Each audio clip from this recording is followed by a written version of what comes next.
really happy. I've never had to use one of these times. Okay. So if we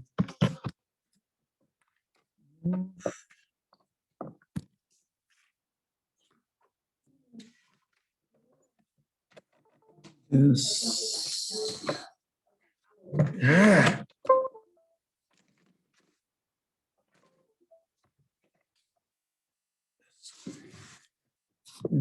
Angle.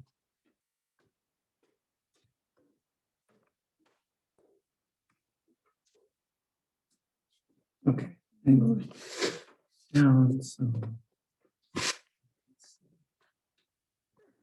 I was gonna ask, yeah, can you check over this for a, because I don't know if that looks right.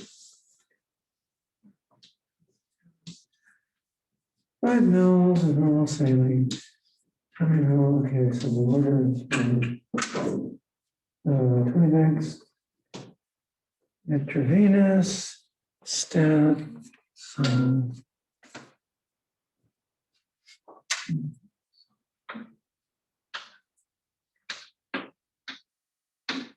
they're going to reconstitute mils. That's 8. And per mil. Right? Yeah. Okay. And then you want to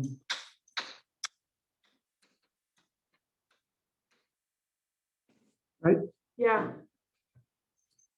Okay, so that's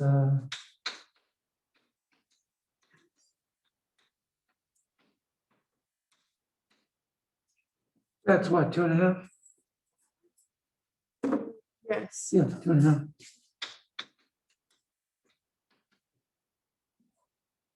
That's the order. Yeah. Okay. That's what I wrote, right? Yep. Okay. Thank you. And it is a normal saline too. Yep. Okay.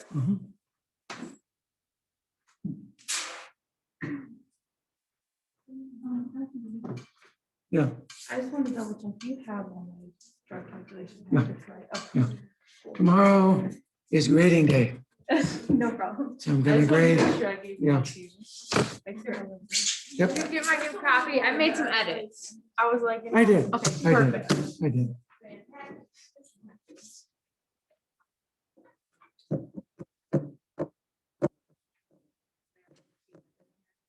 It is. We can.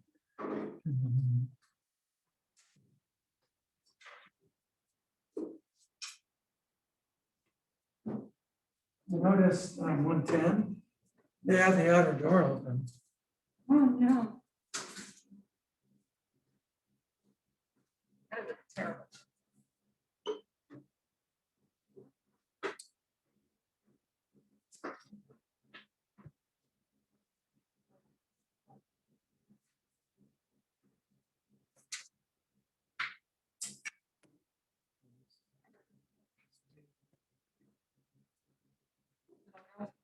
Yeah. We had guys and they dropped out. Yeah. So we don't have anybody on Zoom. Missing. They're coming. Okay. Speaking of which.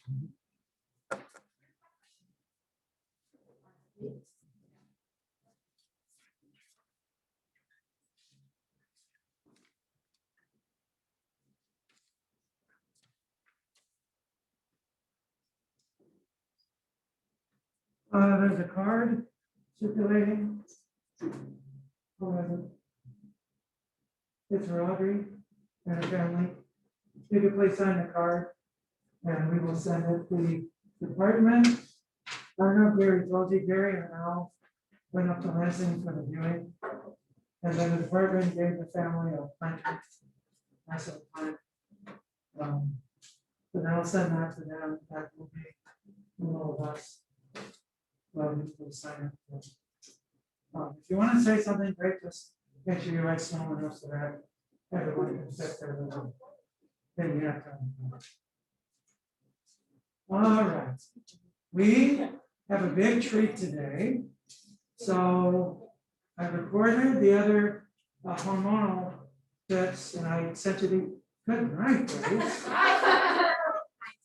Holy yeah. Yeah. First for the sun. You enjoyed the sun.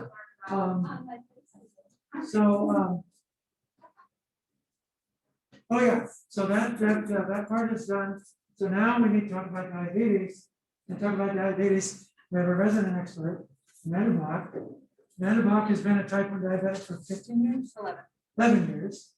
And she is a student of it, and she has been greatly helped and greatly harmed by nursing. So it depends on how well the nurse understands how to take care of a diabetic. Those of you who do peds, you'll need to know about how to deal with diabetic children. It's a very different way than dealing with adult diabetics sometimes. Very different type of nursing to some extent, but the principles are very much the same, and many of the tools are the same. So I would like you guys, if you please get up, you can bring your computers with you and come stand, because Amanda has a lot to show you. To be able to see it better. Also, she doesn't have to scream for a lot of you. So please come on up and gather around and give Amanda your full attention. You guys can pull desks forward too. I don't want to make you stand for the whole time. So if you want to just like pull desks up. They do rotations, they're used to standing. Yeah. Don't need. So as Dr. Z mentioned, I'm a student. I'm actually a senior. And I'm a biochem major, so not only do I live diabetes, but I breathe it. And it's actually been very helpful for my education because it's super applicable. Every time we learn something, I'm like, oh, that's why that does that. I've been a diabetic since January 2010. And so most people are familiar with type 2 diabetes. Usually if somebody goes, I'm a diabetic, they're type 2. Less than 10% of all diabetics are type 1, but it is on the rise. It's something most people aren't familiar with. 1.6 million Americans are type 1 diabetic, and that's a 30% increase since 2017. So it is exponentially growing. There's more and more of us all the time.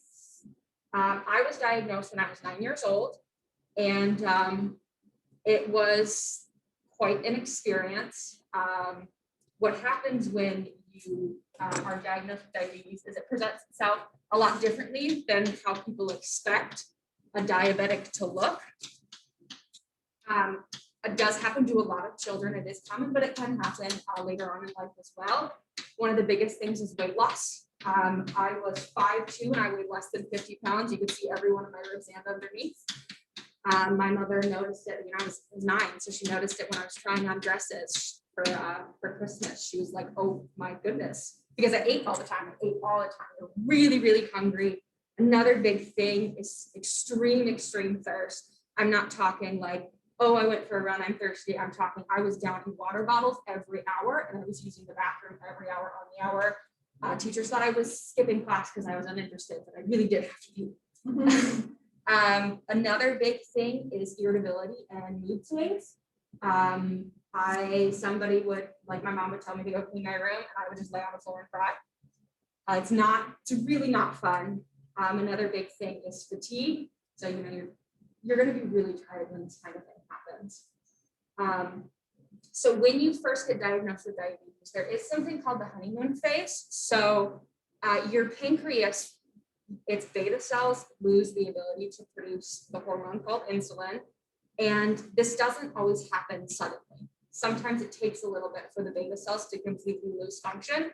So there is a span. For some people it's longer, for some people it's really short. It also depends on when you get diagnosed, if they catch it early or not. Sometimes they won't catch it till you're in a coma.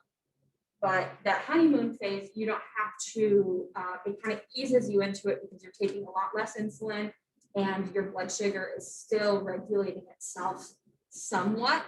But once you come out of that honeymoon phase, good luck to you.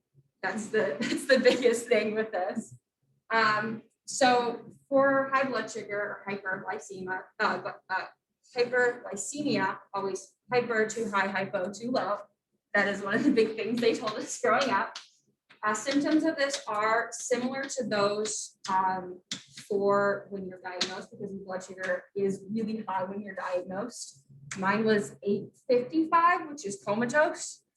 I shouldn't have been walking around, but I was. So things like this are increased thirst, frequent urination, nausea, stomach pain, cramping, stuff like that. You're also going to get a really, really dry mouth, and your breath is going to smell fruity. So that's a really good way to tell the little kid is have them breathe in your face. And if it smells fruity, their blood sugar is probably high.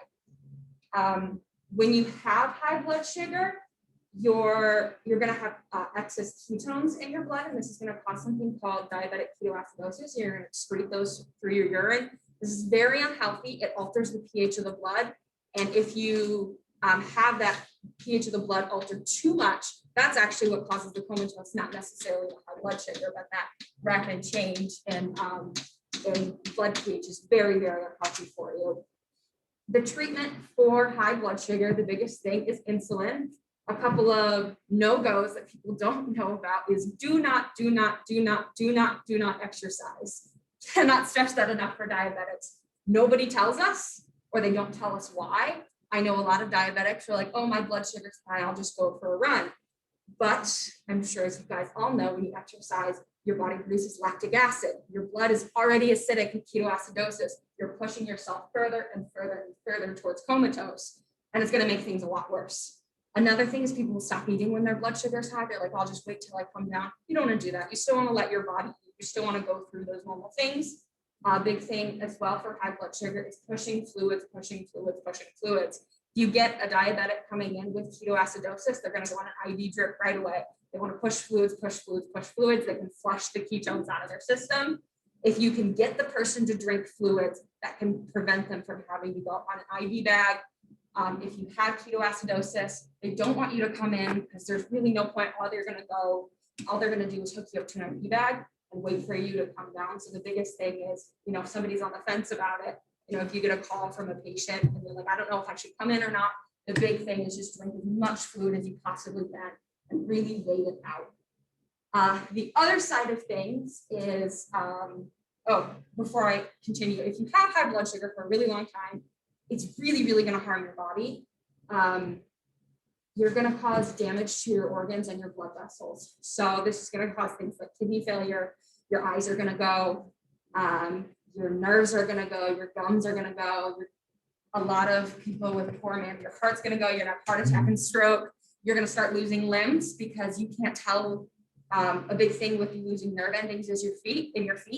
Is if you get a cut on your foot, it gets infected and you don't know because you can't feel it.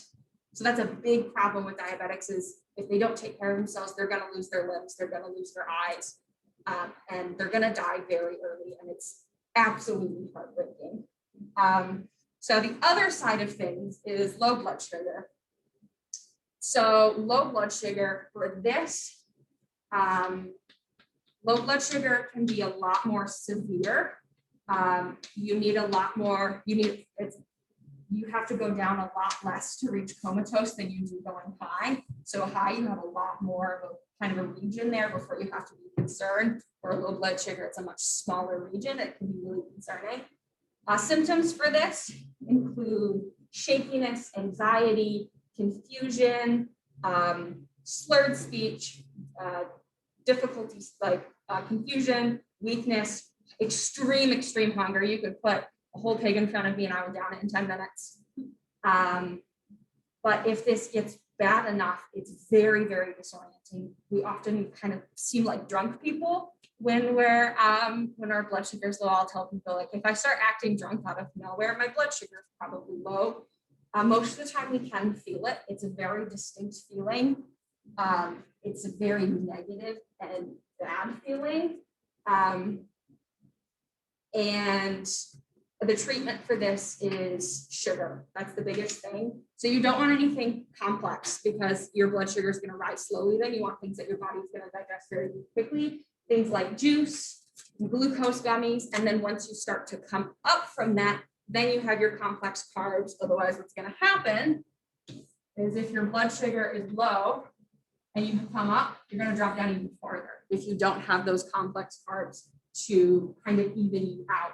So that's a big problem for little kids who don't necessarily want to eat, is, you give them it and then they don't want to eat anything else. And then they're going to come down even lower. And then you're going to be in more hot water than you were to begin with. A big problem with frequent low blood sugar is you stop feeling it after a while. This is called hypoglycemic unawareness. So after a while, if you hang out in low blood sugar a lot, you're going to start feeling it less and less and less. Right now, I start to feel my low blood sugar around 60 or 70. I've become unaware of it before by frequently having low blood sugars, and I'm not feeling anything till I'm 30 or 40, which is very not good. A target blood sugar for the most part is between 80 and 160. You do want to be a little bit on the higher side, like 120, before doing something like sleeping or exercising or even driving a car, because you don't want to have that drop. A target A1C, which is A1C is how they measure your average blood sugar over the past 3 months. They are starting to phase this out as continuous glucose monitors are becoming more of a thing that people are using, but it is still used commonly for type 2s. Actually, you might not have known this. They lowered the goal A1C for children. So for I actually did. yep, so for the longest time it was 7.5, but they've been still having problems with children having high blood sugars because they didn't want to risk have children having so many low blood sugars that they start to have issues. So it was 7.5, but it was just lowered this January, I think, to 7.0. So this is not an easy thing to do, though. I will say that. I think I've been below 7 maybe a couple times in my life, just because of how complicated the disease is. It's very multifaceted. Basically, you're having to control homeostasis yourself, which is not easy, and it's very, very, very unpredictable. So the biggest thing is that blood sugar, it's not like, so if you have a 24-hour day, most people who are on finger sticks are going to test anywhere from 4 to 6 times a day. So, this is your 80, this is your 150. Let's say your blood sugar here, you have a higher blood sugar around lunch, a couple blood sugars throughout the day. This is what your day looks like. Seem like you're doing okay. But if you have a continuous glucose monitor, you're going to see that really throughout the day, you're going like this. This is really unfun. So they're realizing that it's not just the high and low blood sugars that are dangerous, but it's this massive fluctuation that happens for us that your body will have not happen. So a normal person is just going to go like this. So you're going to feel, you might go up a little bit when you're eating, you might go down a little bit when you're fasting, but for the most part, you're not going to have any problems. The way to treat type 1 diabetes, you can't have oral medication. Diet's not going to do anything else for me than it is going to do for you. So what we have to do is take insulin. There are 2 main kinds of insulin, fast-acting insulin and long-acting insulin. Fast-acting insulin, your main 2 brands are Humalog and Novolog, and those take about 20 minutes to start working, and that's why it's really important for people to give themselves insulin before they eat, about 20 minutes, not right when you sit down, not while you're eating, not after you're eating. Otherwise, what's going to happen is, so if you're taking your insulin, here's the curve of your insulin happening. So this is your insulin being active. If you start eating ahead of time, your blood sugar is going to spike up beforehand. And you want these lines to be at about the same time. Otherwise, you are going to have that spike of blood sugar and you're going to drop low afterwards. There is insulins that are coming out, including Fios, which you can take right at the time of eating because they only take about 5 to 10 minutes to become active in the body. Depends on the person. I took Fios. Fios is more expensive. I didn't notice a difference for me. It didn't make that big of a deal. I went back.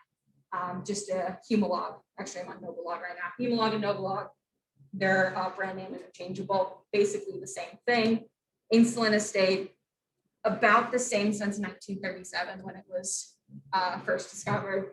Not much changes have happened, but it's still a very, very helpful thing, keeps me alive.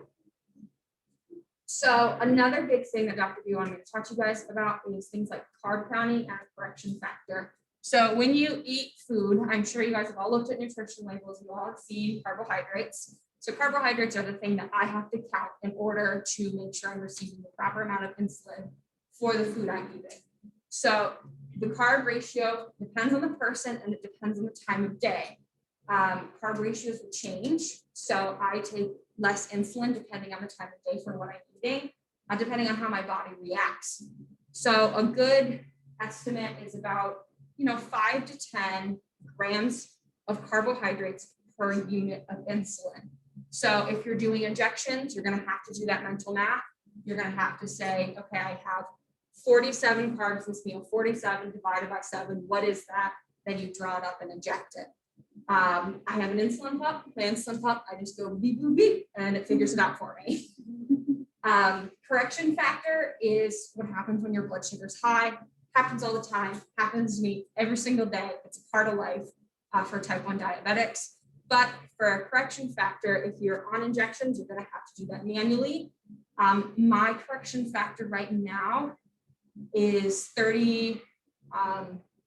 So 30 mg per mil, which is how blood sugar is measured. And so it's 30 per unit of insulin. So whatever I am above my threshold, 30 above my threshold, I get 1 unit of insulin. So, if I'm aiming to be, at 150 and I'm at 170, that's how math works. As you can see, mine does mine for me. So I don't have to worry about it. I just type in my blood sugar and I move on with my day. Another thing that is a term that you'll hear thrown around a lot is IOB, or insulin on board. That's because, as you can see from this curve, your insulin has a period in which it's active before the body fully processes it. So if your blood sugar, so this is my insulin curve, my blood sugar might be high. So if my blood sugar, is high at around here, and I give myself more insulin, then I'm gonna have twice the amount of insulin, and I'm gonna drop down twice as far, which is not fun. So this is actually a really common problem that people don't realize, is they'll overcorrect for things. So they'll eat something, they'll go high an hour later, and they're gonna say, oh, I need to give myself insulin to correct for that. But what they're not realizing is their body still hasn't gone through all that insulin. So it's going to have even more insulin to go through, and they're going to really drop down. Insulin on board really depends on the person. It's about 2 to 4 hours on average for fast-acting insulin.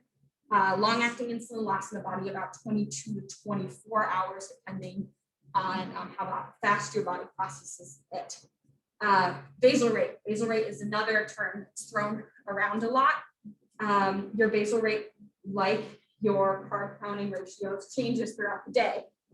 Just because I have, I take, 2 units of insulin in the morning doesn't mean I'm going to need 2 units of insulin at that same time that night. Your basal rate does fluctuate dramatically throughout the day. A lot of people tend to go either high or low at 2 a.m. So they need a big correction there.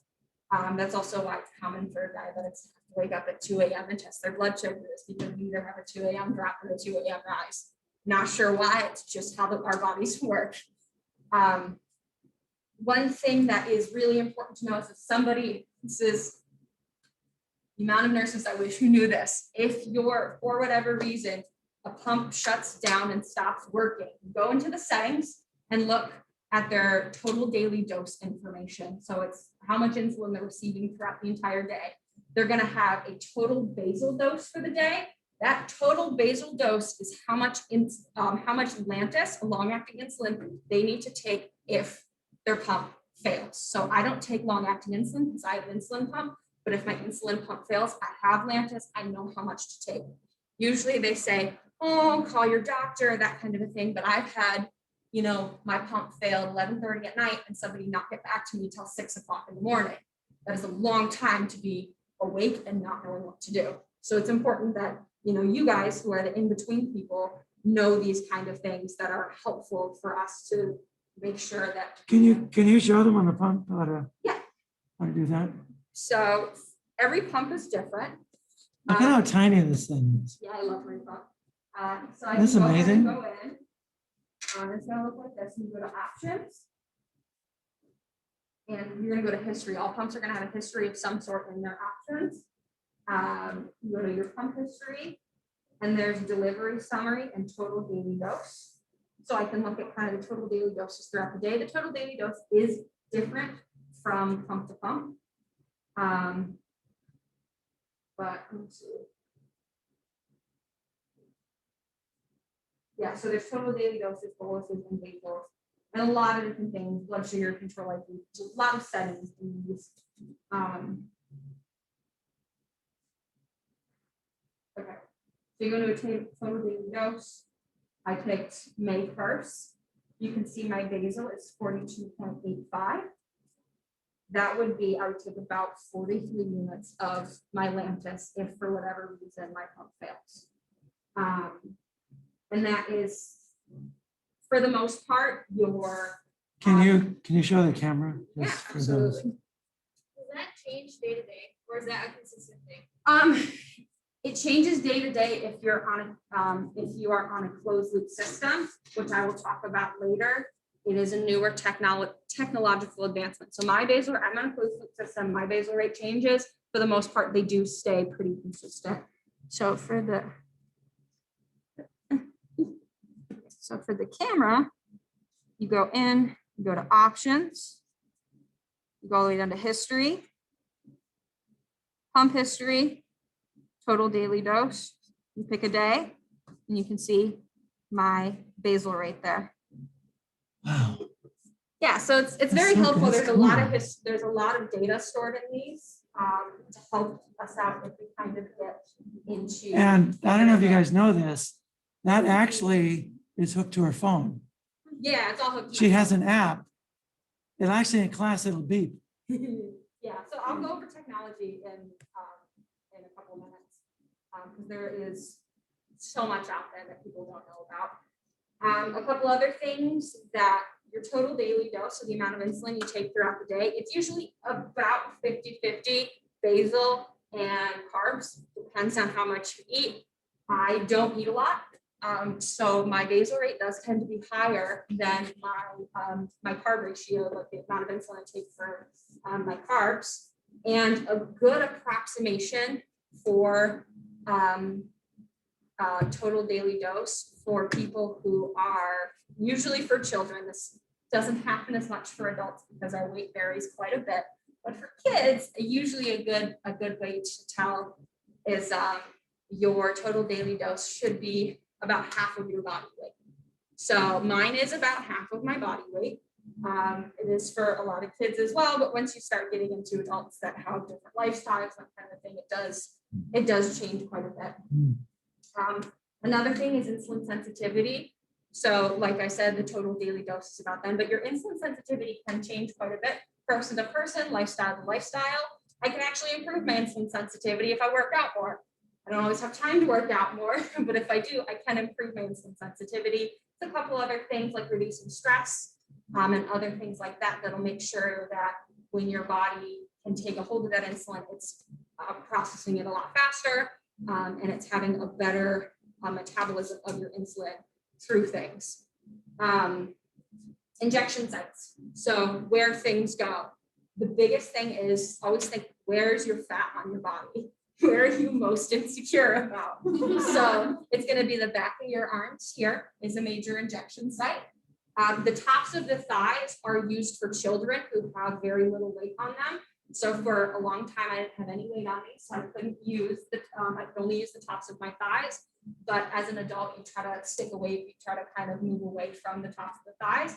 The other thing is if you're a small child with very little weight, the buttocks region is also a really good place for that. But you move away from that as you're an adult and you start to gain that weight back, and you end up moving to your lovely love handles. Another big spot is the stomach. One thing though is if you have a continuous glucose monitor, you don't want your injection sites to be too close to it. So I've seen diabetics with them right next to each other, and that's really dangerous. It's gonna mess up your readings because that insulin is being absorbed right there. So if you're gonna put it on your stomach, at least put it on the other side. I don't ever put my insets in my stomach. I don't ever put injections in my stomach. I don't like it. For continuous glucose monitors, for the most part, they go on the stomach. And if you have little body fat, they can also go on the back of your arms. I've seen people put them in weird places. It's not recommended, but I've seen people put them on their calves. It happens. Don't ask me why, it bothers me. But there are kind of things that different people try. One thing to watch out for as well with injection sites is when you're examining a patient, they tend to get small fat deposits underneath their injection sites. This is called lipohypertrophy. It's because insulin is a large part of you making fat. And so when you have those injection sites, the fat will kind of build up at those points. And it's very hard, it's very tough. It almost feels like scar tissue, and it does go away over time. But if you have an area, so let's say I only ever use this one spot on my body, I'm gonna get larger and larger deposits of those. And the only way to remove them is liposuction, which is not fun. So that's why it's important to rotate your sites. You wanna make sure that nothing is being used too frequently, otherwise you're gonna get those really bad buildups. And they're very painful, very uncomfortable, and very unpleasant feeling. I actually used to have them on my legs, where if you would run your finger over my legs, it would almost feel like there were small marbles underneath my skin. So we'll move on to the fun part that everybody loves, the technology part. Got a lot of stuff. You guys are welcome to kind of play with it, look at it, that kind of a thing. My first thing that I have, which I love, is my continuous glucose monitor. It's just this little tiny guy, and I never have to prick my fingers. So that's a really, really big advancement in the diabetes world, is the continuous glucose monitors. It not only hooks up to my pump, but it also hooks up to my phone. So you can see, here's my blood sugar in real time. It updates every 5 minutes. It tells me where I'm at, where I'm going, and how fast I'm going there. So you can see I have a straight arrow across. That you can also see my blood sugar throughout the day. It'll stop being nasty with me. Okay. So the straight arrow across means I'm relatively constant. If there's a slight arrow up, that means you're going up at a slower rate. But you can also have a single arrow up and a double arrow up. Same thing for down. You can have a slight arrow down, a single arrow down, and a double arrow down. This is really important because I can see, I might be 87 now, but if I had a double arrow down, I would know, even though I'm not low right now, I still need to eat something. That's a really big part of continuous glucose monitors, is you're able to catch yourself before it's too late. You know before you're low that you're going low. So the kind of tried and true old-fashioned method is finger sticks and shots. So insulin syringes, they're your typical little baby syringe, single use, tried and true. And you also have glucose meters. I've got two different ones here. So you have your finger poker, which has a needle in it that does need to be changed. And you can see it just jolts out and pricks their finger. And then a test strip is inserted, you wait for it to load, you put the blood up to it. You will use these, every hospital has a meter, and they're a lot bigger and they take a lot more blood. But you'll use those a lot. And the finger sticks that you use are small disposable ones, single use. And those are really common. I see them in pretty much every hospital. And then there's also something called a pen. I used a pen way back when for like a week, and I hated it, but some people like it. It's basically a giant, think of it as a giant syringe with the needle on the bottom can unscrew, and you can screw another one in, and it's got a turn dial on it. And so you turn it to how many units you want, and then you push it down. So there's basically a small vial inside of it that can be replaced. And some people like that because they don't necessarily want to, look like a drug addict and take syringes everywhere. So they want something a little bit more sleek, a little bit more clean. And that's for people who like injections. I haven't been on injections since 2011.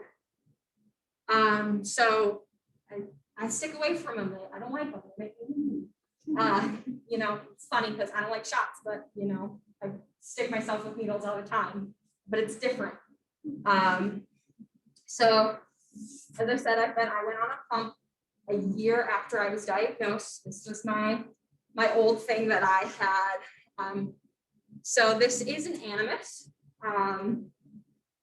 This is a waterproof pump, so I can go throw it in the ocean if I want to. These tend to be a lot more archaic in terms of technology. They feel very medical, and they hold less insulin. This also takes a battery, like a AA battery, and they're not fun because in order to enter cards, you have to press the up arrow a bajillion and a half times. So if my blood sugar's high and I'm eating a lot, it's like you're sitting there just for the whole time. So you guys can pass this around if you want to take a look at that. You can see it feed up. I had it as a small child. It's quite the thing. After that, I moved on to my very first T-Slim. I loved my first T-Slim. This was a really big deal for me when I got this because it's touchscreen. It's got a built-in calculator. It's a lot easier to use. And it holds more insulin. That only holds 200 units. This holds 300 units. Question. Yeah. How often do you have to change So this is my continuous glucose monitor. This I change every 10 days. And then my inset is right here today. But this gets changed every 3 days. You don't want to keep it on for any longer than 3 days. You don't want to keep this on for any longer than 10 days. You risk things like infection. People still do it. Highly advise against it. This is incredibly important to change out every 3 days because insulin will crystallize. Yeah. Yep. So this will move here. It'll move here. It'll move here. It'll move here. I'll put one in for you guys too to show you kind of how they go in. But these are really important to change every 3 days. Otherwise, they're going to crystallize. You're going to get those fat deposits. It's going to get infected. It's going to get gross. You really want to be changing those out, rotating and moving places. Even with all of my fancy technology, it's still a very involved process. So I moved to my T-Slim. You guys can pass this around so you can feel the difference in weight and size. And you know, that feels a lot more like a phone, a lot more like a piece of technology. So Amanda, when you change that, you have to change the tubing too. Yep. Okay. Yeah, I can go through a whole process of changing that. You have to change the tubing, and there's a mini IV bag in here is the best way to put it. And that also gets changed out. And then about 4 or 5 years ago, I moved on to my first continuous glucose monitor. It was a lot bulkier than this. And they have like little things. These are really great for kids. These will show you your blood sugar, but I just put it to my phone. It's a lot easier. Nobody can take my phone away from me because it's medical equipment. It's really, really fun when people start to do that. So she had a class with me and I collect phones before tests. I couldn't collect hers by law, actually. Yep. Her phone had to stay with her because it's a medical device. So yeah, there's a lot of stuff for like food or bags. They can't tell me no because medically I have to have it with me. So I think You did Cedar Bend, you have to bring it with you? yeah. Yep. So I had a clock at Cedar Bend. You like demand to use someone's phone charger? Potentially, yeah. I'm not going to use that power. I just usually carry a phone charger with me. But yeah, I could. Another thing is bags. Bags is a really big thing. Movie theaters, they can't tell me I can't take snacks or bags in. Theme parks is a great one. I'm the best person to take to Cedar Point with you. I get a bag pass. The attendant has to hold my bag. Oh my gosh. Yeah, it's actually really nice. I take like a massive backpack and everybody piles their stuff in. It's like, I'm a diabetic. So then I moved on to my new pump and the newer CGM, which has a closed loop system. A closed loop system is amazing. There are 2 different closed loop systems on the market. One is by Medtronic. Medtronic has both an insulin pump and a continuous glucose monitor. It's still very medical looking. I have the high-tech fancy one, and that's by Dexcom and Tandem. So Tandem produces my pump, Dexcom produces the continuous glucose monitor. The companies paired with each other. They're 2 separate companies. They decided to work together for the benefit of us lovely people. So what happens is when this reads my blood sugar, it gets sent to my insulin pump. And when it gets sent to my insulin pump, if I'm rising or lowering, or if I'm high or if I'm low, it will automatically make small adjustments to my basal rate to make sure that I kind of keep in that range. So it has made a dramatic impact. I don't need to wake up for my midnight lows anymore because I rarely have them. So yeah, I used to be up like probably 4 or 5 nights a week, testing my blood sugar in the middle of the night, making sure I was alive. A lot of my parents having to come in as a kid and making sure I'm not dead in the middle of the night. I used to test my blood sugar sleepwalking. That was a big thing that, I would not remember anything. I would also eat and not remember because, my blood sugar would go low. My parents would give me a snack. I would eat it, would not remember a thing in the morning. So this kind of makes, so I don't have to do that. It really improves the control that you have because you have a device kind of helping you out. So it is not by any means perfect. It still messes up just like I mess up. I still have to bolus for food. That's a big thing. Or people are like, oh, you don't have to worry about what you eat. No, that's going to cause enough of a dramatic shift in my blood sugar that I still have to account for. The technology is smart. It's not that smart. And as we kind of talked about with the fast-acting insulin, is it still has that buffer time where it needs to get processed by your system. If the machine would automatically take care of what I'm eating, it would be playing catch up the whole time. It wouldn't be accounting for what I'm eating. It would just be trying to play catch up. So I'd still have highs and I'd still have lows and I'd still be a big hot mess. Other fun things that are on my lovely table.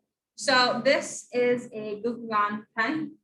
You guys can pass the open one around. This is what happens if a diabetic passes out from low blood sugar. So if we pass out from low blood sugar, you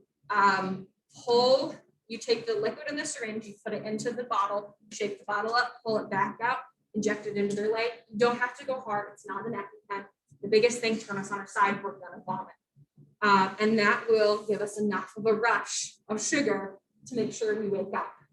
I've known people to also use these on young kids who refuse to eat. So if for whatever reason, you've got a toddler or a young kid whose blood sugar is dropping, and they will not eat a single thing, you'll have to use one of these. In my 11 years, I've never had to use one, but they're still a good thing to have. We're supposed to carry these with us all the time. I always have one in my backpack. But with the continuous glucose monitor, I don't have to worry about it as much because And they're always bright orange like that. Yep, they're always like a really bright color. So but if a diabetic passes out, what are you going to look for in your bag? It's a bright orange thingy. So they're nice to have. Some other things that I have that I've kind of collected over the years is you can see that this pump has a fun sticker on it. There are companies that make stickers for this. They come for this. They even sell like skin patches, and they make it so things look a little less like medical. Another thing is skin tack. These bottles last forever. As you can see, this looks archaic.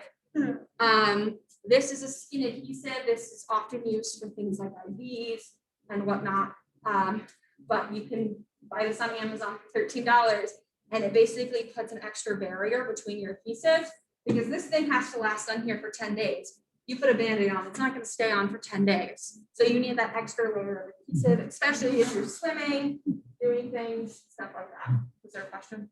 No, this has been on here for 10 Oh, days. yeah, it's not fun. You need that extra layer of adhesive. You also have to have Unisolve wipes.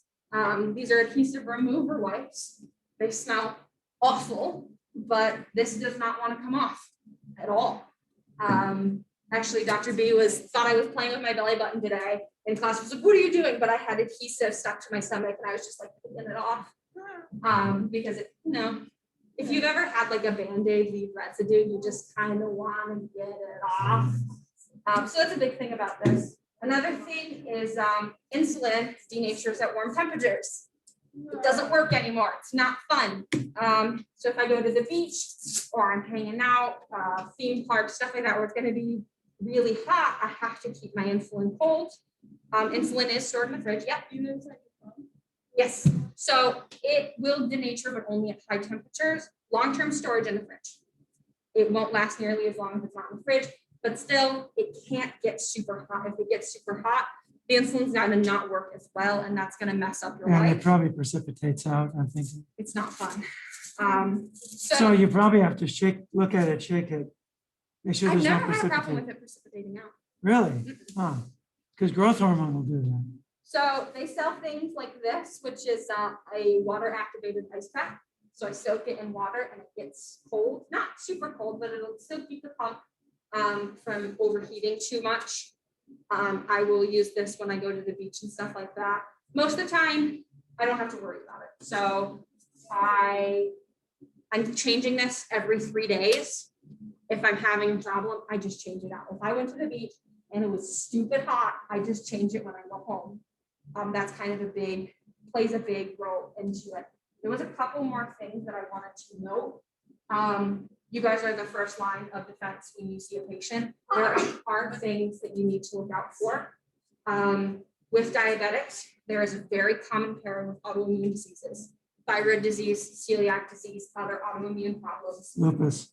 We're gonna have them. I luckily have not had them, but I get tested for them frequently, very frequently. They thought I had celiac for a long time, and I said, no, I'm not giving up pasta. And I said, it's not an option. I said, yes, it is. Turns out I didn't have it, so it's fine.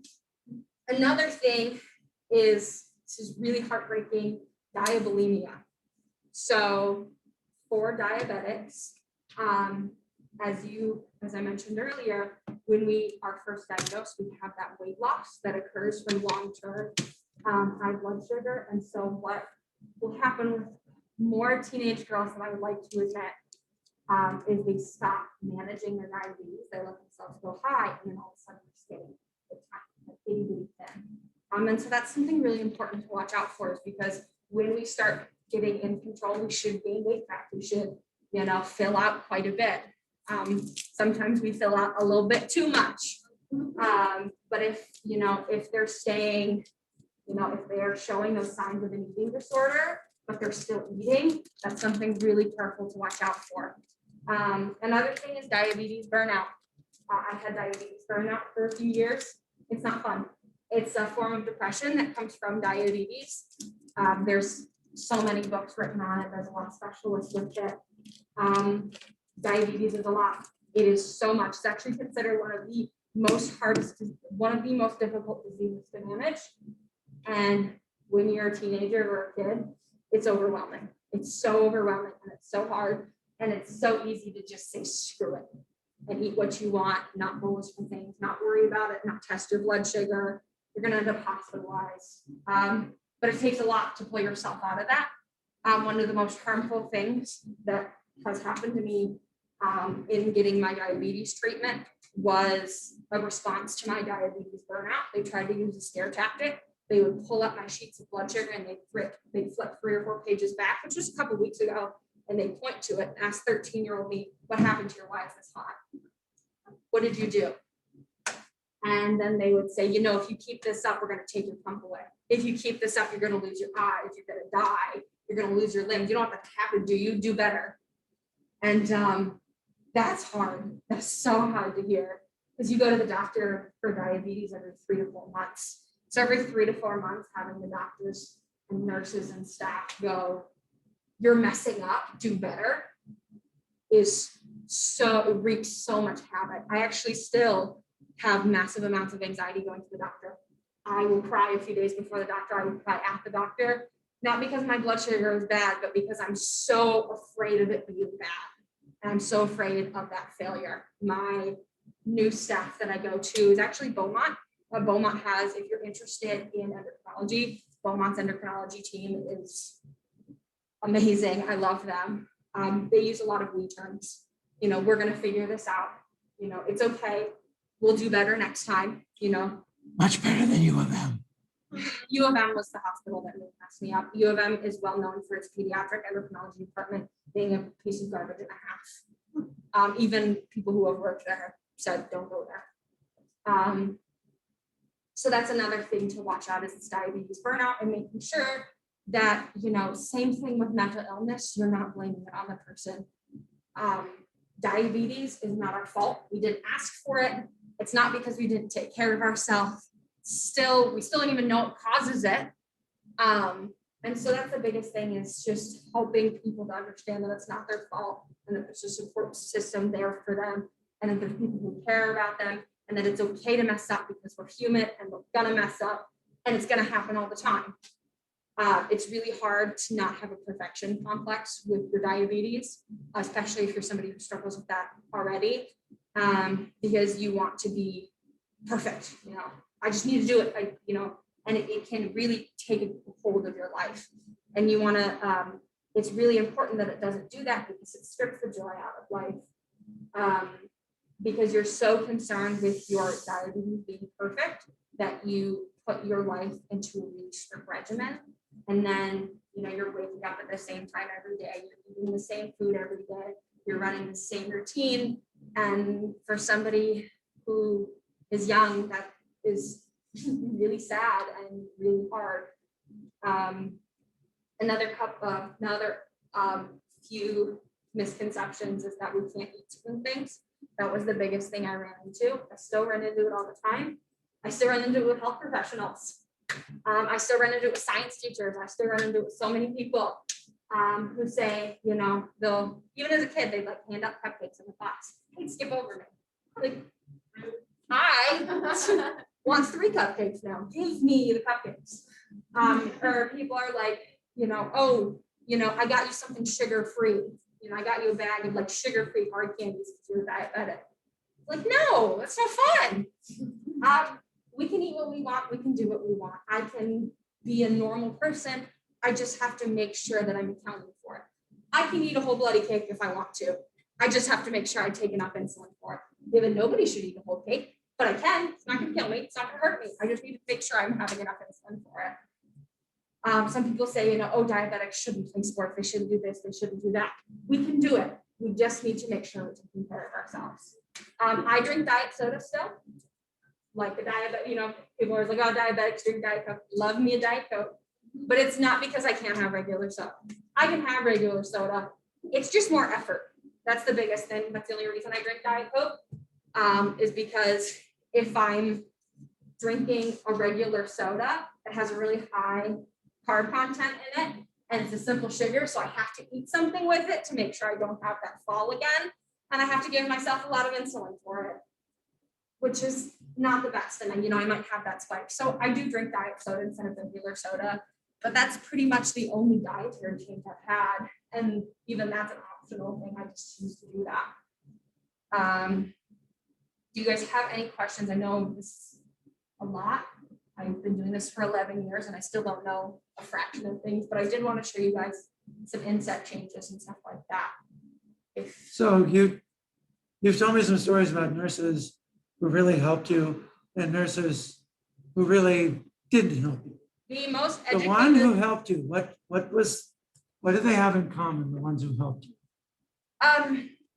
Being aware and asking questions, that's a big thing. The most educated health professional I have met outside of an endocrinology department was a dental assistant. And I sat down, she said, what's your A1C? What's your blood sugar right now? And I said, excuse me, what? And she said, it's important that we know because your A1C affects your gum health. If you have high blood sugar, you're going to have gum deterioration. So I was baffled by it. But yeah, a big thing is knowing, talk to people, talk to your diabetic patients. There is new technology coming out all the time. In 5 years, the new fancy stuff I have right now will be obsolete. That's a big thing this is because it's such a serious disease. The progression of treatment is moving rapidly all the time. So that's the biggest thing. And also, yeah, again, listening to your patients, the most helpful health providers I've ever had have said, I had a patient a couple years ago, use this, you should try it. And so knowing things like this, I didn't know about skin tap. I had a nurse say, oh, there's this thing that you can use that's going to be sticky and it's going to help adhesive. Just little things like that. Or, this was also told to me by a nurse who said, I said, I'm having problems with my insulin. getting too hot. And she's like, oh, this is available to you. So really just if you have a diabetic patient, you have a couple diabetic patients, just talk to them, ask them things, let them vent to you, because it's hard, but you learn so much the more. That's what it sounds like when you have low blood sugar. I don't think I'm that low right now. Yeah, I'm 79, so I don't need to worry about anything because that's not really low. But that's the biggest thing. It's just listening to people, you know, listening to doctors, listening to other patients, stuff like that. You know, I'm not telling you have to go read research articles in your free time. That's unrealistic. Or, you know, I'm not telling you to subscribe to all the diabetic magazines. That's unrealistic. Just if you have a diabetic patient, listen to them, because they've oftentimes got a lot to say, and oftentimes they need a lot of help.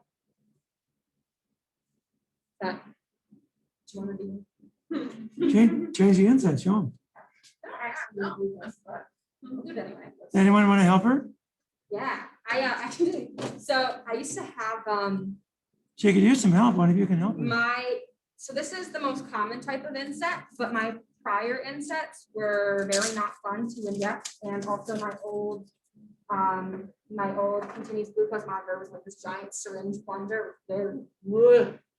And I had nursing students on my floor, and so like 11 o'clock at night, I'd be like, "You guys want to stab me?" And so those two nursing students who lived on my floor got really familiar with diabetes stuff, because all the time they would be helping me with different things. So I'll rip this out and you guys can take a look at it. I'm not going to replace this one because this one is expensive. All of this is so expensive. Free healthcare. So I guess my process are if you want to. It's just like it's a little gross, but you guys can see it. That was inside my skin. It's a very small tube. It's called a cannula. And that is how the insulin's delivered. Yeah, it's sticky. Yeah. But it's so I can unplug. So if for whatever reason that rips off, I don't have to redo everything. If I'm showering or if I'm swimming, I don't have to, this is water resistant, but I'll have to take it with me. If I'm changing my clothes, if I'm in a dressing room, I'll unplug this because this is a lot to deal with.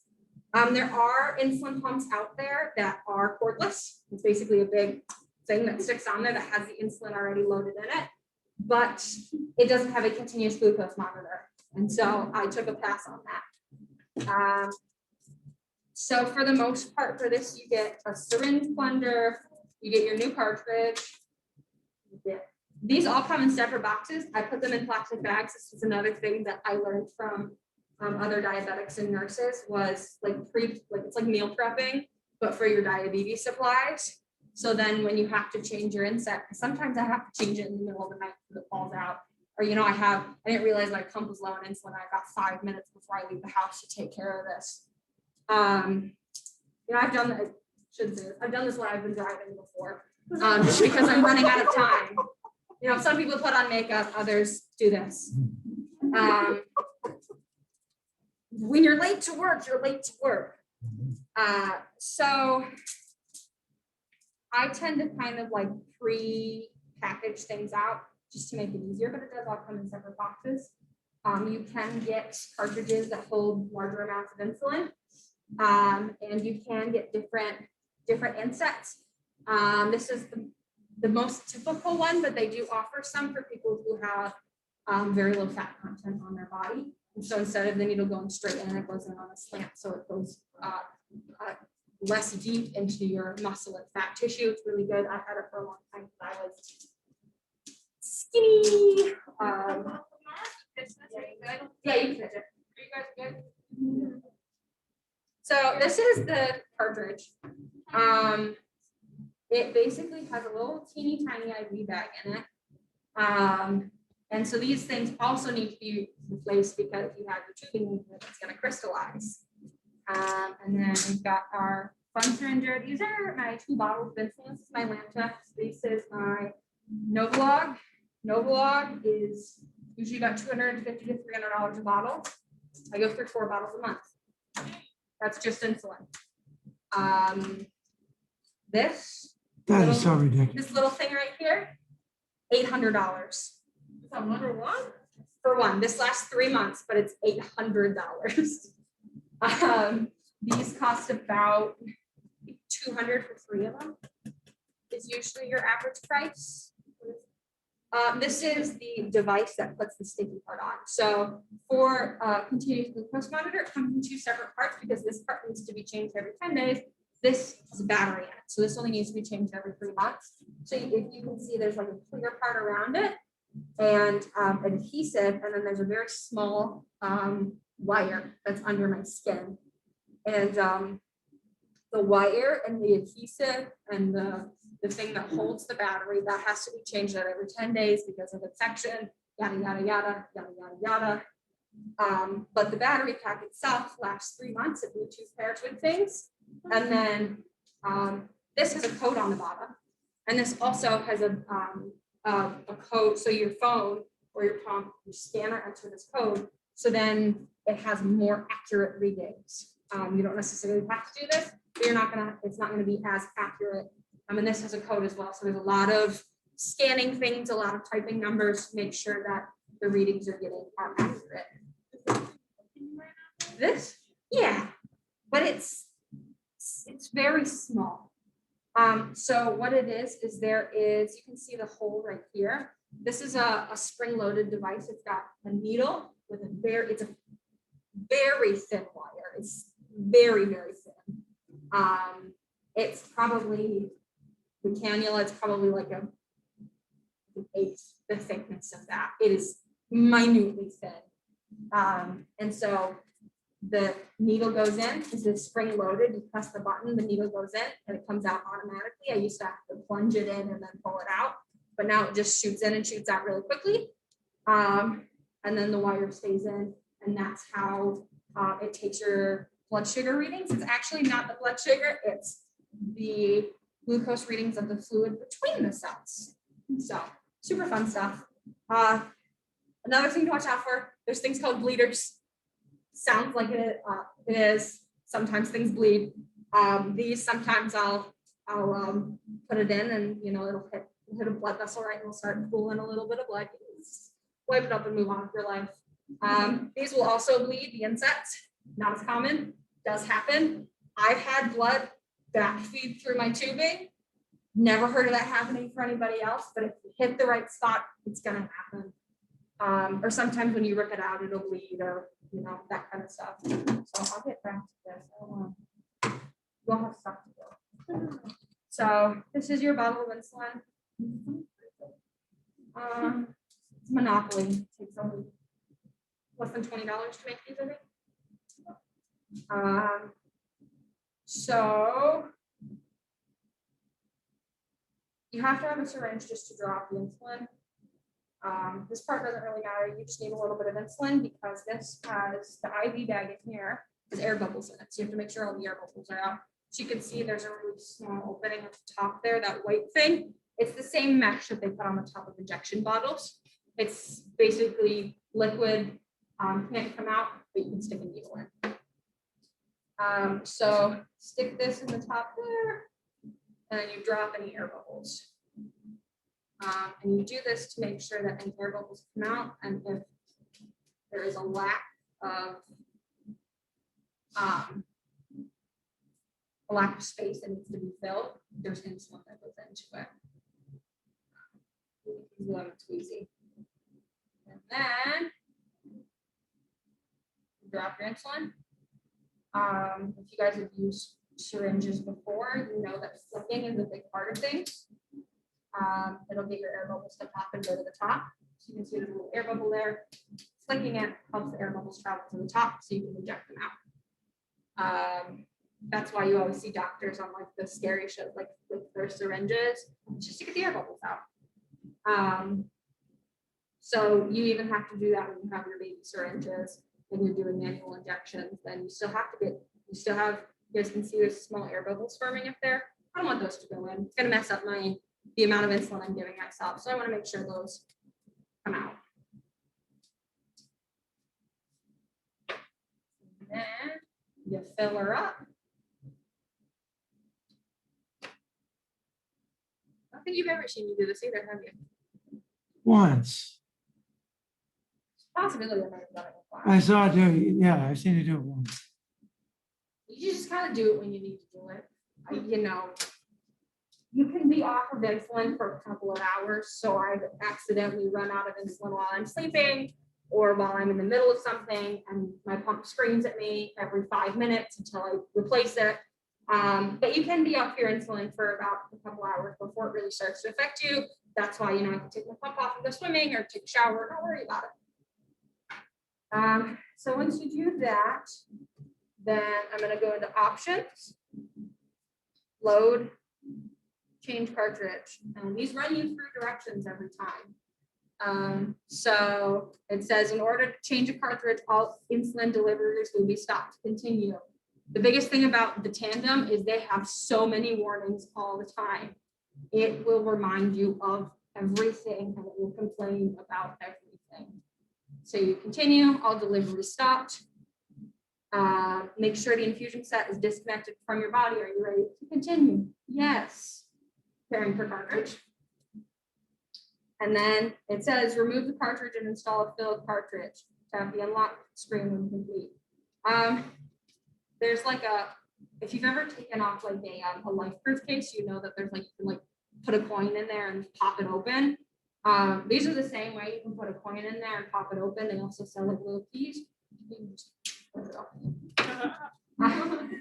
It happens. I'm not using that. So then you take your filled cartridge and you insert it in. You wake her back up. And you press the unlock key. Cartridge installed. Yes.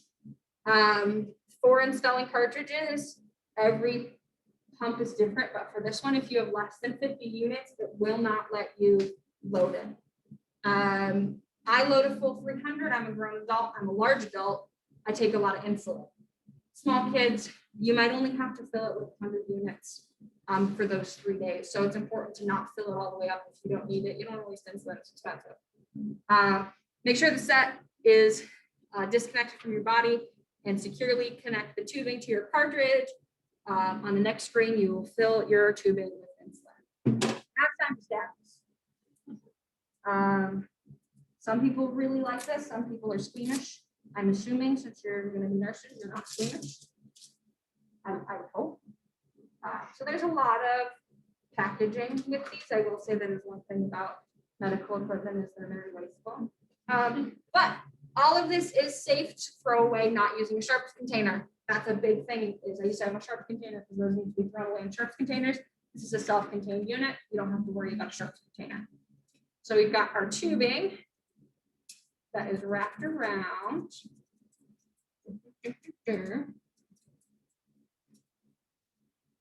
And then there's little hooks in the sides so that it'll lay flush against your skin with the tubing.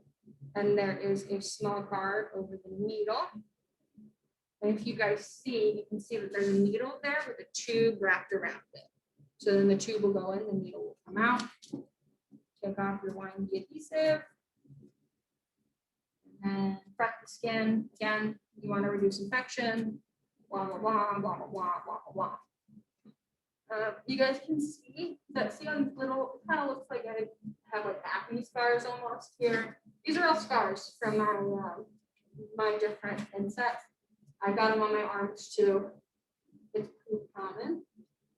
So you can also use a skin adhesive for this. I choose not to. It usually doesn't fall off in the 3 days. If I know I'm going to be doing like a lot of swimming and stuff, or I'm going to be spending a lot of time in, doing things that's going to rip it off, I will put the extra adhesive on. Sometimes they do rip off for no reason.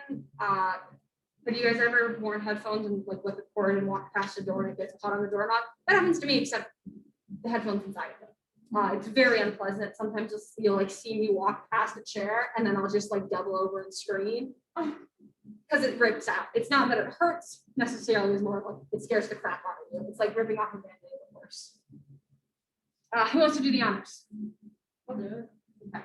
So for this, there is a pull trigger back here. We're gonna pull this back and then see that there's a little thumb insert here and here. So it's gonna lay flush against the skin and then you're just gonna squeeze there. So I'll set it. With it, and then you give it a little push to make sure it's secure. Voila. Easy peasy. Yeah, no, you stop feeling it after a while. Sometimes it'll hit like a really sensitive patch of skin, it'll hit scar tissue or something like that, and you'll cry, it hurts. But after a while, you stop feeling it. It's helpful if you're a little thicker, you don't feel it as much. When you're skinny, you feel it. So you can just unplug, and then you fill the tubing.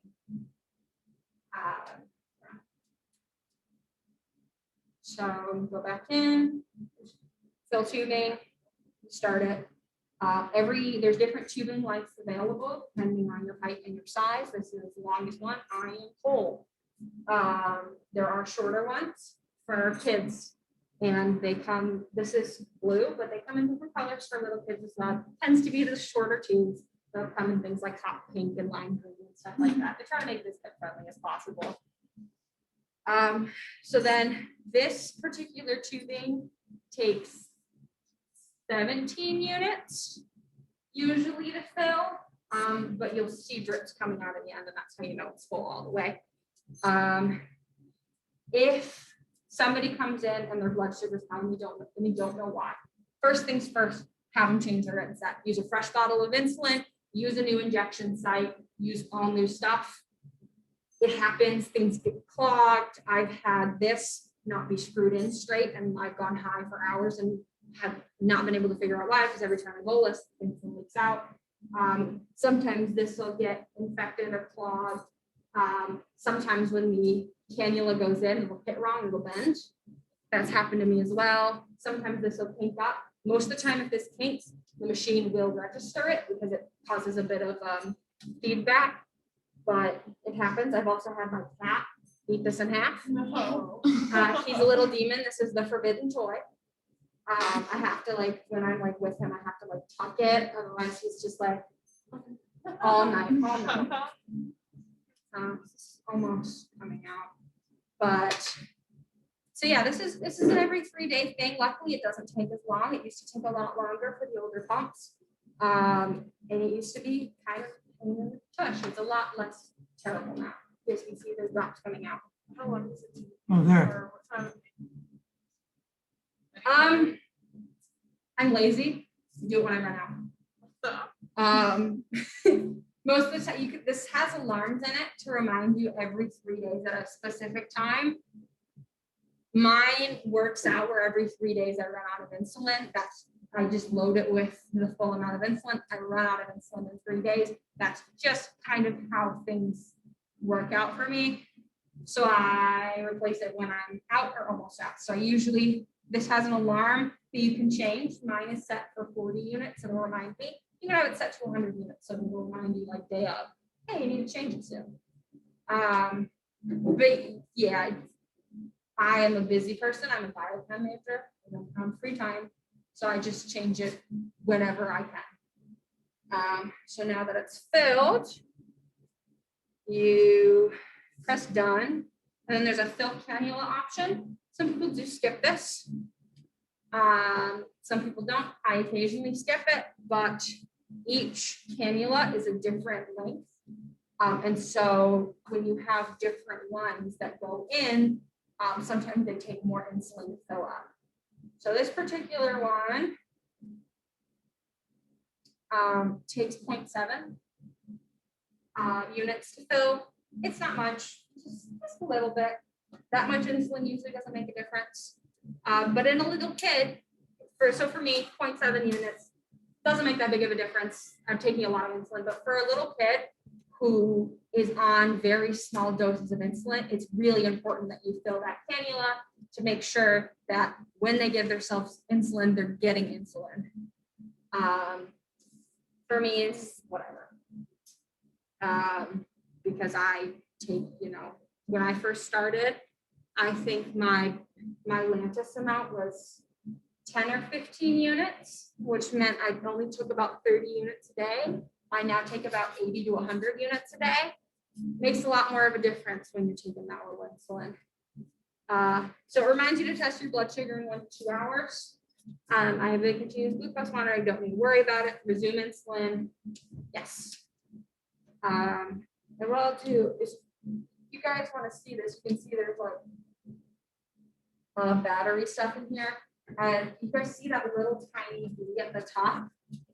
So that changes color depending on the kind of response I'm getting from my closed loop system. So the yellow means that I am getting less insulin than my basal rate. If it's red, that means I'm getting no insulin. And then it'll change colors of blue and gray. It'll be gray if it's regular, and it'll be blue if I'm getting more insulin. And that's just kind of a good way to see. And you can see at the bottom here, it says insulin on board. So I know we talked about that earlier. I have 0.34 units on board because I had dinner a while ago. So if you guys want to pass this around, you're welcome to open it up and play with it if you want. But yeah, do you guys have any questions? I know I blew through stuff really quickly. There's also, I didn't mention this, there's ketone sticks. So when you go through ketoacidosis, it comes out in your urine. You can tell by being on a stick. You can also tell by, there's like, they have like monitors for it, but they're very expensive, and most of the time insurance just gives you the sticks. You can see on the side, there's negative, trace, small, large, moderate, that kind of stuff. When I first was on this, mine was black. Because when I had a nurse friend, and she was our neighbor, and my mom said, here's what's going on with my daughter. She was she was an ER nurse, and she came home with a couple of these and gave them to my mom and said, just try it out. And sure enough, it was black, and my mom called her. She's like, it doesn't show up on the spectrum. And the nurse said right away, you know, we have a hospital 10 minutes from her house where she works, and she's right away, get her in right now. So I went there, and then they transferred me to U of M. And I stayed there for 3 days until I got things taken care of. But yeah, these are expired, but you can see it's what she did. Great girl. So I'm gonna get that. So you guys can pass this around too. The ketone sticks and the glucagon kits are being donated to the nursing program because they're expired. I will do that. We're showing tell. I will do that with other things as they expire. I'll send you more things. Does anybody have any questions? Yes. So what is the difference between an open loop system versus like your closed loop system? So there isn't really anything called an open loop system. They call it a closed loop system because they can't really say artificial pancreas. That's the closest thing you can get to an artificial pancreas. It's called, I mean, there are things that are similar to an open loop system that you can have the option for. So closed loop means that you have, if you're too high, you're going to get more insulin. And if you're too low, it's going to cut the insulin off. Before that came out, they had a system where that I was on, where if you were too low, it would take your insulin away. So it wouldn't add more insulin on top. It's a lot more tricky, a lot more dangerous, but it would, if I'm starting to go low, it would take off my insulin. So I was on that for a while. So that's like another option that you can have, is to have a system that doesn't add more insulin on top and just takes away insulin if you're going low. Okay. But closed loop systems are fairly new. The Medtronic one has been around for a few years, but it's had a lot of problems. There's a very large user curve with the Medtronic system. Dexcom and T-Slim are the most user-friendly products out there because it could be on your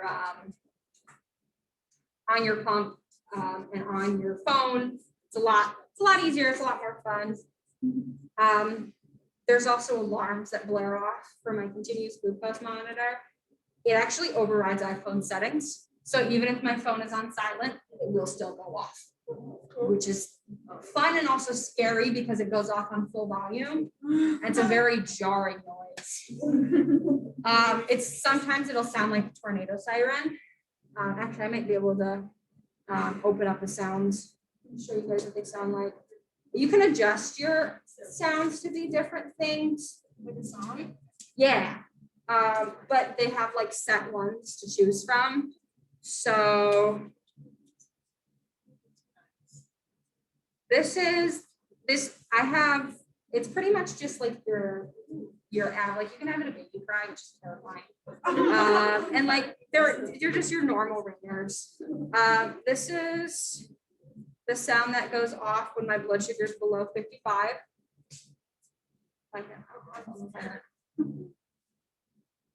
Maybe. Come on, I believe in you. There we go. It's very dark. So this That'll will, get your attention. that will continue to go off. This will go off every 30 minutes until my blood sugar comes up from there. And if you don't turn off an alarm, it'll go off every 5 minutes. I have woken many of people up and I have apologized all of the times. Grace has your.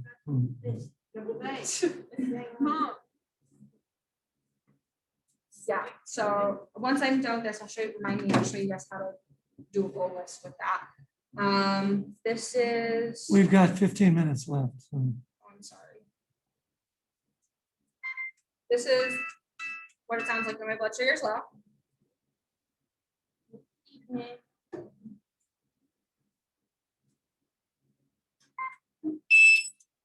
That's what it sounds like when I'm high.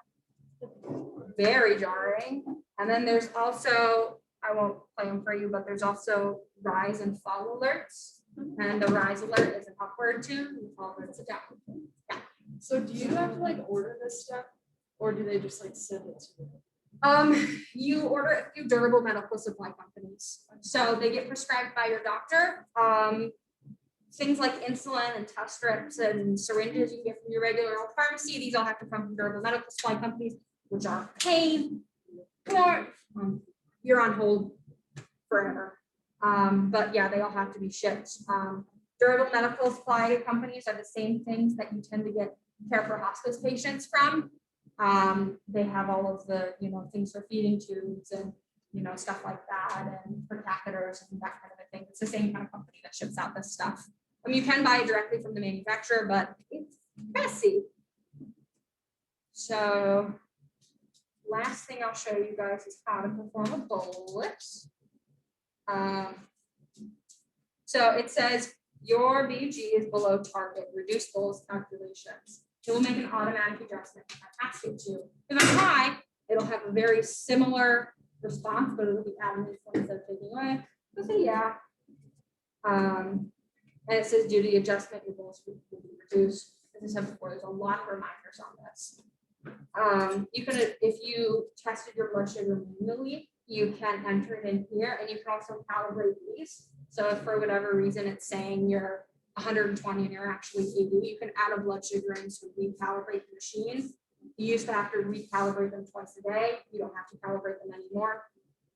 You go in and, let's say having 58 grams for, some rice, and then, 25 grams for an apple equals, has my grams there, you check done. Has your units here, you can manually adjust those. There's a lot of loopholes for the system. There's a lot of extra software that you can get for these. There's some software updates out quite a bit. Plug it in at night, like an Android. It's really fun when little kids ask me what's wrong with me. I'll just tell them I'm part robot. And then you go ahead and deliver the insulin. It's a fail-proof system if you know how to work it correctly, but it's never as easy as it seems. You said that's hooked up to your continuous glucose monitor. So you can see here my blood sugar right there. Okay. So I have my continuous glucose monitor on both my phone and my insulin pump in case one fails. My phone dies, I don't have to compensate somebody's charger. But it's still a good idea to have on me. Any other questions? I was just gonna ask, how much does insurance cover of that? Depends on your insurance. So my father is at a job that he currently hates to pay for my medical equipment. As a child, I had to be on double insurance. There's a Children's Special Health Services has a secondary insurance for children. There are people who are forced to stay below the poverty line just to afford healthcare, because most of this stuff is covered by Medicare. But you have to be under a certain income in order to afford, in order to get that kind of healthcare. So if you're at the in-between work, there's a lot of people who are forced to stay below the poverty line simply so they can survive. I've also known people to ration insulin, which is really sad. But I know people who go over the border to get insulin. A lot of people go to Canada to buy insulin and to buy other supplies. I don't know if you guys have ever been like driving, you've seen like the signs that like sell your test strips now. There is a bit of a gap. There's a lot of people pushing legislators to make sure that this is covered, because sometimes it's not, and it's scary. And you will come across patients who can't afford their health care, and sometimes it's, you know, they're just living in an uncomfortable life, and they have a lot of discomfort. For something like this, it's a matter of life and death. So, you know, I'm pushing for universal health care because this is my life. Any other questions? I did write my email up here. If you guys ever have any questions, anything like that, shoot me an email. Happy to respond, or at least point you in a direction. I also am well versed in the world of mental health. If you have any questions regarding that, Dr. B and I talk about that kind of stuff a lot. So you're welcome to send questions my way. A lot of diabetics are undereducated, but because of my major of choice, I've made myself a little bit over-educated. Thank you. Thank you.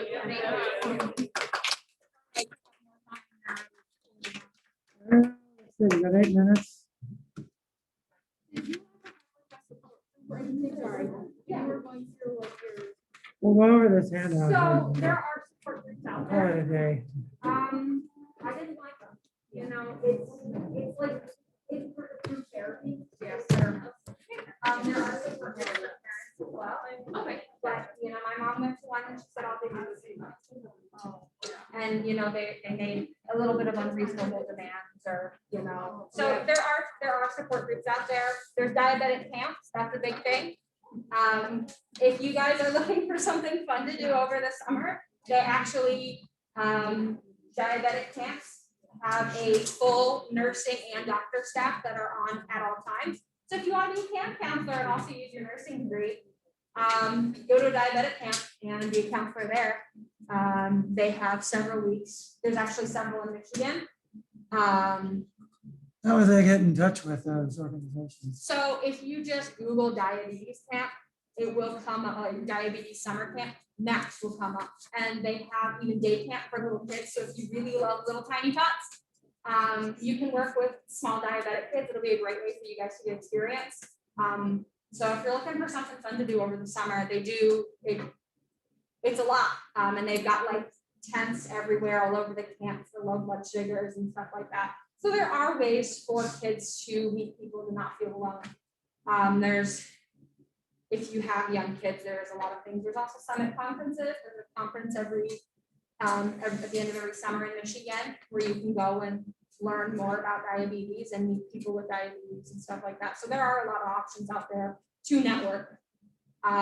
There's also like a children's like group that goes and speaks to Congress every year, where they have nominated kids to go speak to Congress. So there is a lot, because it's such a complicated disease and there's so many injustices with it, and there's so many problems that come up with it. Kids materially isolated alone. There's a lot of support groups out there.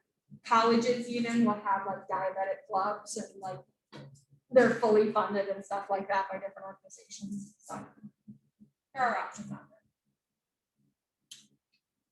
Thank you, Amanda. Yes.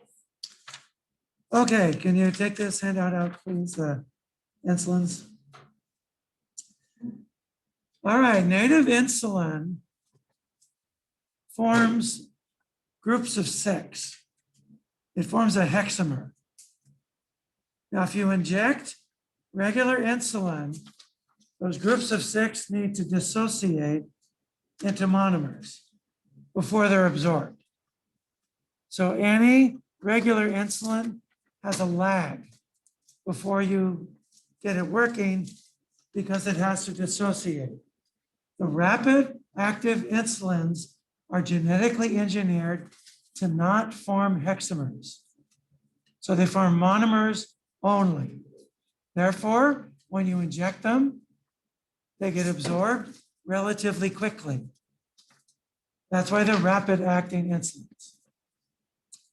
So the oldest is the Eli Lilly product, Humalog. That product was discovered completely by mistake. It was a cloning mistake that was made by the scientist who was cloning the gene. But they discovered it didn't make hexamers. Then that turned out to be therapeutically relevant. So it was completely discovered by accident. In pumps, you only use rapid acting insulin. That's the only insulin you use in pumps is rapid acting insulin. Now, there are some tricks to get insulin to absorb faster. So if you look at D, there's this insulin called Phi-asp. Phi-asp. It is coupled with vitamin B3 and the amino acid arginine. Arginine stabilizes formulation, but it also causes vasodilation. That increases absorption. So Phi-asp is absorbed faster. There's also a very new insulin. FDA just approved it last year. It's called Lyumjev. I'm not saying that right, probably. The problem, the other thing to note is the problem with things that come out so fast is they take a long time for insurance to cover just because it's approved by the FDA. Doesn't Yeah. cover it. So Yeah, up until like last year, Fiasp wasn't covered by insurance, and even now it's still with full coverage insurance, it's like $40 a bottle. so this product is mixed with citrate. And it's also mixed with a prostaglandin.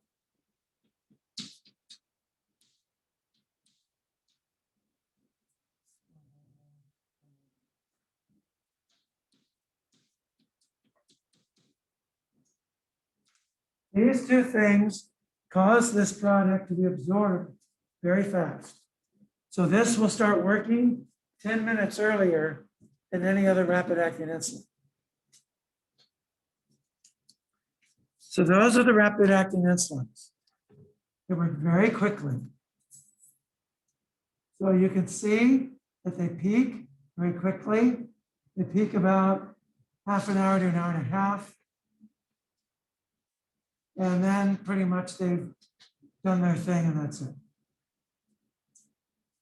Other types of insulins with the advent of pumps really aren't used that much. But they are used for type 2 diabetes.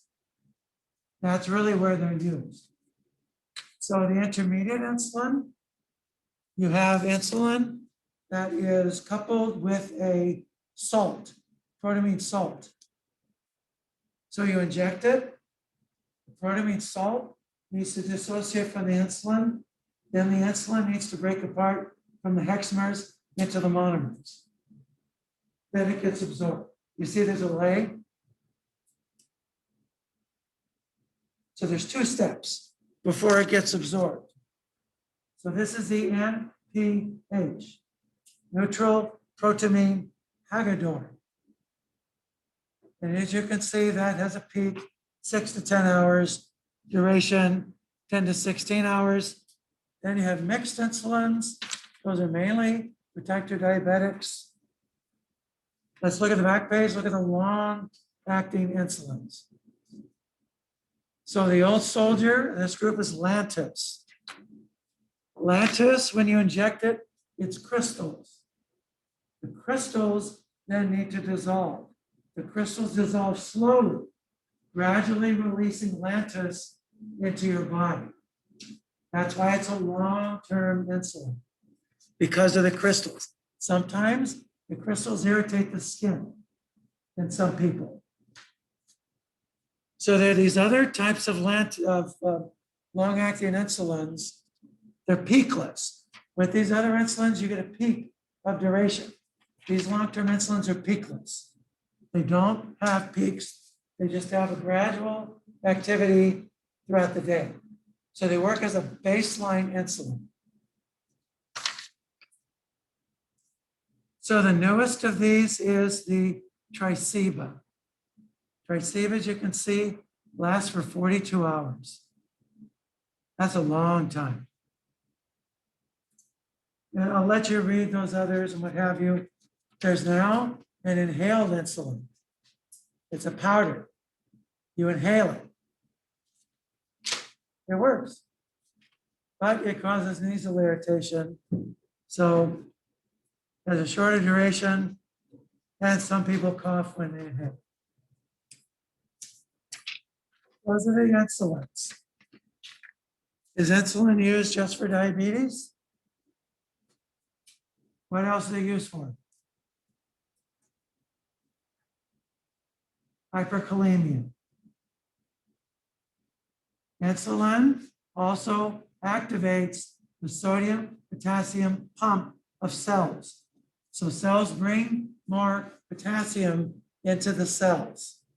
So if you have hyperkalemia, insulin will drop your potassium, usually to normal levels. So it's also used for hyperkalemia. Yes, its main use is for blood sugar, but it's also used for hyperkalemia. All right. Next time, we'll go over the drugs for type 2 diabetes. I think I sent you a handout on that, yes? All right, we'll go over those. I have a couple more presentations that I'll do with them online. Yes, and did you all sign the card?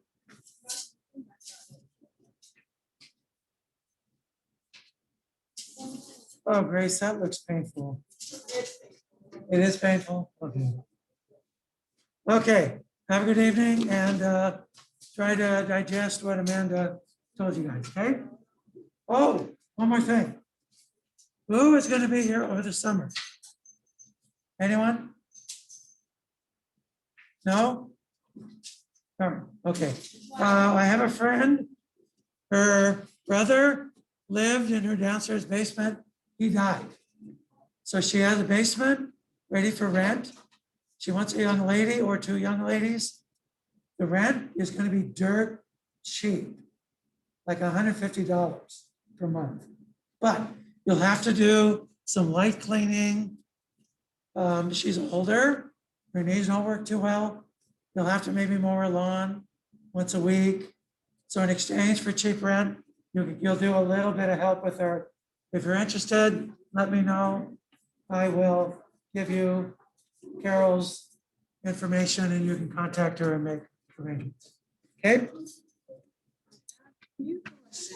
About some stuff. Okay.